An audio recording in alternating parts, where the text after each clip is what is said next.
সেদিন শয়তানি করে মেসেজটা যে তুমি সত্যিই করে দেবে কল্পনাও করিনি। প্রথম প্রথম ভালো লাগেনি, আর এখন মনে হচ্ছে মেসেজটা দিয়ে ভালোই করেছি, আলহামদুলিল্লাহ। শ্রাবণ হিয়াকে দেখেও মুসকি মুসকি হাসছে। হিয়া বাচ্চাদের মতো সামনে এসে বলল, আসসালামু আলাইকুম জামাইজান। শ্রাবণ মুখে হাসি রেখে জবাব দিল, ওয়ালাইকুম আসসালাম। আমার সালামি। শ্রাবণ ওয়ালেট বের করে হিয়ার দিকে এগিয়ে দিয়ে বলল, এই নাও। হিয়া ওয়ালেটটা কাপা কাপা হাতে নিল।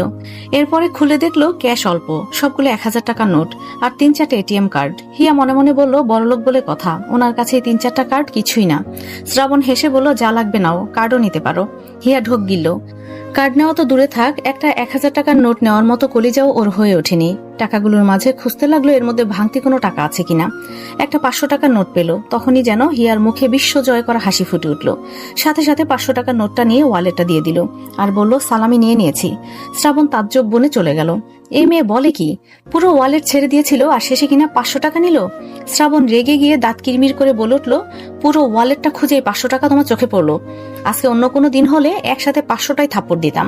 হিয়া চোখ ছোট ছোট করে বলল, আমাকে মারতে পারবেন না, কালকে আমার বিয়ে। যদি মারেন তাহলে আমি আমার শ্বশুর শাশুড়িকে বলে দেব। এবার বলুন আমাকে কেমন লাগছে। হিয়ার এমন কথায় শ্রাবণের রাগ নিমিষেই উবে গেল। এরপরে বলল, অস্থির লাগছে। হিয়ার চট করে মাথায় কি যেন এলো।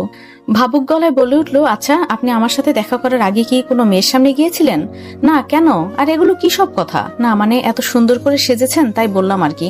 শ্রাবণ ভুরুকুসকে বলে উঠল, সেজেছি আমি? আর কোনো মেয়ের সাথে দেখা করে এসেছি কিনা সেটা বললে কেন? সেটা বলার কারণ হলো আপনাকে দেখে আমি টাসকি খেয়ে গিয়েছি। আর যদি অন্য কোনো মেয়ে দেখে থাকে সেও তো। হিয়ার কথাটা সম্পূর্ণ হলো না। শ্রাবণ থামিয়ে দিয়ে বলল, আর ইউ জেলাস? হিয়া মুস্কি হেসে মাথা নাড়ল।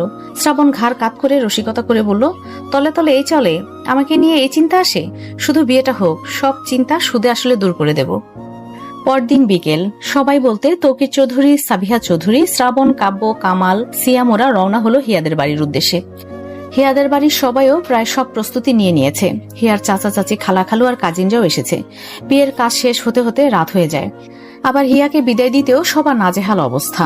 এত তাড়াতাড়ি যে হিয়ার বিয়ে হয়ে যাবে সেটা কেউ ভাবতেও পারেনি। তার মধ্যে আবার সবার চোখের মনি, কষ্টও লাগছে। রাত 9টার দিকে শ্রাবণরা হিয়াকে নিয়ে রওনা দেয় নিজেদের বাড়ির উদ্দেশ্যে। শ্রাবণ, হিয়া, কামাল, সিয়াম ওরা একটা গাড়িতে চলে এলো, আর একটা গাড়িতে বাকি সবাই।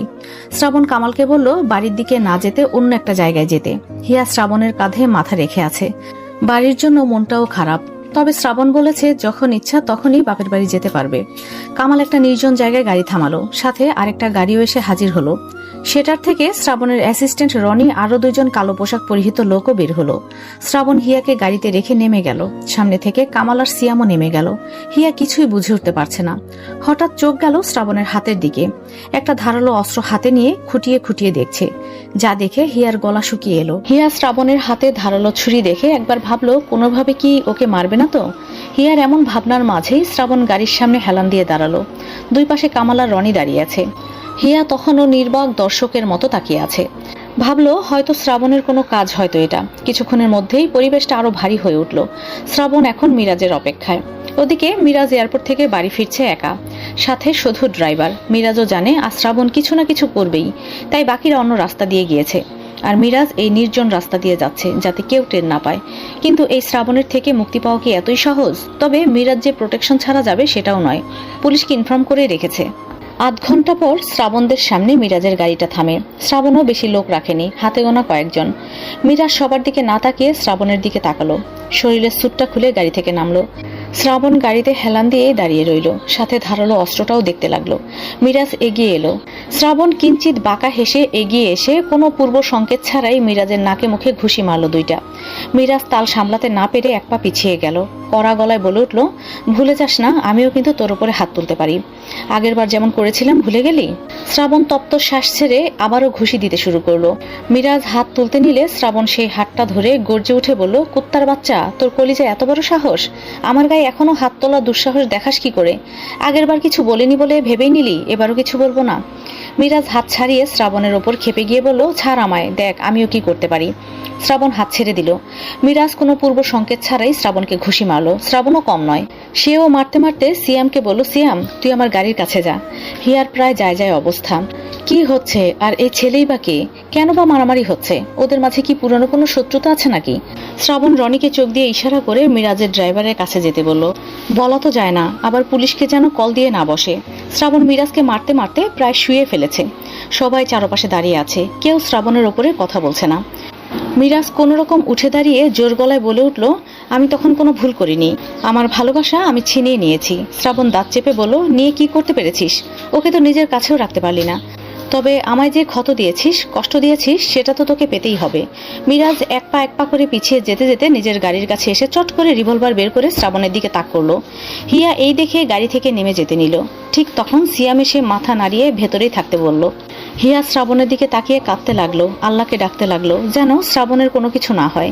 এর মাঝে আকাশে গুরুম গুরুম মেঘ ডাকতে শুরু করলো, হালকা হালকা ঝিরঝির বৃষ্টিও পড়তে শুরু করলো। শ্রাবণ তাচ্ছিল্য ভরা বিস্তর এক হাসি দিয়ে মিরাজকে বলল, বড় ভুল করলি। পাশ থেকে রনি মিরাজের হাত থেকে অভিনব কৌশলে রিভলভারটা নিয়ে নিল। শ্রাবণ মিরাজের কলার চেপে ধরে বলল, তোর কলিজায় সাহস আছে বলা যায়।